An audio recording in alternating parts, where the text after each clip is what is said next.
নমস্কার বন্ধুরা, Aditi's Bengali home কিচেনে আপনাদের সবাইকে স্বাগত। আজ আমি আপনাদের জন্য নিয়ে এসেছি মশালা মাশরুম রেসিপি। চলুন দেখে নিন কীভাবে আমি এটা তৈরি করি, আর তার আগে দেখে নিন মাশরুমটা কীভাবে আমি রেডি করে নিই রান্নার জন্য। তো এর গায়ে যেহেতু অনেক ময়লা লেগে থাকে, তো প্রথমে এটা জল দিয়ে খুব ভালোভাবে পরিষ্কার করে নিতে হবে। আমি এখানে 500 গ্রাম পরিমাণ মাশরুম নিয়েছি। এবার আমি এটা কেটে নেব। আর এর যে ডাঁটি অংশটা থাকে তার নিচের অংশটা আমি একটু কেটে বাদ দিয়ে দিচ্ছি, তার কারণ এটা যেহেতু মাটির একেবারে কাছাকাছি অংশ, তো এটা রান্নার পর একটু শক্ত থাকে। তো আপনারা চাইলে এটা নাও ফেলতে পারেন। আর আমি এটা ছোট ছোট টুকরো করে কেটে নিচ্ছি। ছোট মাশরুমগুলো 2 টুকরো করছি আর বড়গুলো 4 টুকরো। আর আমি তো এভাবে কেটে নিচ্ছি, আপনারা কিন্তু চাইলে যে কোনো অন্য শেপে এগুলো কেটে নিতে পারেন। তো প্রথমে আমি মাশরুমগুলো কেটে নেব। এবার এই মাশরুমগুলো আমি একটা বড় পাত্রের মধ্যে নিয়ে নেব। এবার এর মধ্যে আমি দিয়ে দেব স্বাদ অনুযায়ী লবণ, পরিমাণ মতো হলুদ আর সামান্য পরিমাণ লঙ্কার গুঁড়ো। এবার হাতের সাহায্যে খুব ভালোভাবে মিশিয়ে নেব।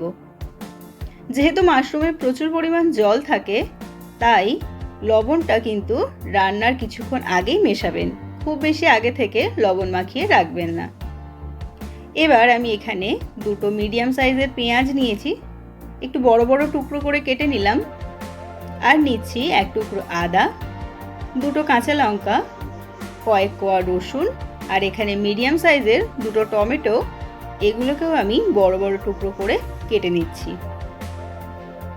এবার কড়াইতে দিয়ে দেব সাদা তেল। আমি এখানে 2 টেবিল চামচ পরিমাণ সাদা তেল দিয়ে দিলাম। তেলটা ভালোভাবে গরম হলে এবার আমি এর মধ্যে দিয়ে দেব গোটা জিরে। আমি যখন যে মশলা ব্যবহার করব আপনাদের সাথে সেটা বলে দেব। এবার ফোড়নটা ভালোভাবে ভাজা হলে এর মধ্যে দিয়ে দিচ্ছি পেঁয়াজ। এবার এই পেঁয়াজটা একটু লাল লাল করে ভেজে নেব। পেঁয়াজটা একটু লাল লাল করে ভাজা হয়ে গেলে এবার আমি এর মধ্যে দিয়ে দেব রসুন, কাঁচা লঙ্কা আর আদা। এবার কড়ার মাঝখানটা একটু জায়গা করে নিয়ে সেখানে আরেকটু তেল অ্যাড করে দিচ্ছি, যাতে রসুন, কাঁচা লঙ্কা আর আদাটা ভালোভাবে ভাজা হয়ে যায়। এবার এগুলো ভাজা হয়ে গেলে এর মধ্যে দিয়ে দেব টমেটো আর দিয়ে দেব কয়েকটা কাজু বাদাম। এবার এটা লাল লাল করে ভেজে নেব। এই যে দেখুন, যখন ঠিক এরকম লাল লাল করে সমস্ত কিছু ভাজা হয়ে যাবে, এবার আমি গ্যাসের ফ্লেমটা অফ করে দিয়ে এটা ঠান্ডা হওয়ার জন্য রেখে দেব। এটা যখন খুব ভালোভাবে ঠান্ডা হয়ে যাবে, এবার একটা মিক্সিং জারের মধ্যে এগুলো তুলে নেব। এবার এর মধ্যে দিয়ে দেব 1/2 চামচ পরিমাণ ধনে গুঁড়ো, 1/2 চামচ জিরে গুঁড়ো আর সামান্য পরিমাণ লঙ্কার গুঁড়ো।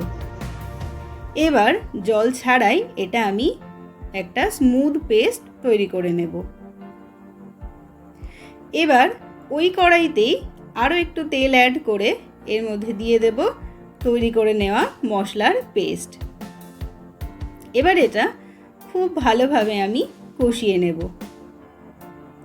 আর এর মধ্যে দিয়ে দেব স্বাদ অনুযায়ী লবণ আর হলুদ। যেহেতু মাশরুমেও আমি আগেও লবণ ব্যবহার করেছি, তাই এখানে একটু বুঝেই লবণটা দিতে হবে। এবার ভালোভাবে এটা কষানো হয়ে গেলে এবার এর মধ্যে অ্যাড করে দেব আগে থেকে রেডি করে রাখা মাশরুম। মাশরুমটা দেওয়ার পর এটা আরেকটু কষে নেব। দেখুন, মাশরুমটা কষতে কষতে কিন্তু এর থেকে অনেকটাই জল ছেড়ে দিয়েছে আর পরিমাণেও কিন্তু অনেকটাই কমে গেছে।